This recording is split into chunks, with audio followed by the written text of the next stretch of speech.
I'm Sarah with WTI, and I was looking for the perfect frame for a piece of art that I wanted to give as a gift. And this is a A+ max frame. It's 20 by 24, but the mat inside makes it 16 by 20. So you have lots of options if you want to use it matted or if you want to use the entire frame like I did.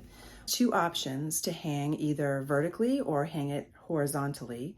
The fasteners in the back are very easy to turn and secure, and the front is a flexible plexiglass, which leads to the whole frame being very lightweight. And I love the black color, although it does come in different colors. I felt for my project, the black would really stand out the best.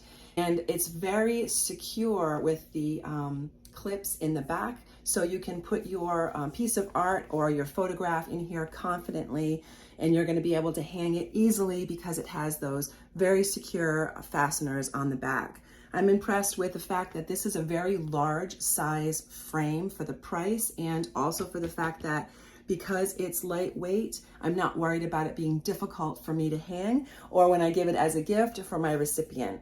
So all in all, I'm really pleased with this frame, both the quality and the construction of it, and the fact that it comes with a mat. So if you wanted to mat your piece of art, or if you wanted to use the entire frame, you have those options. And I really appreciate a well-made frame. It's really going to set the perfect stage for the art that I'm going to put in it. And that is my point of view.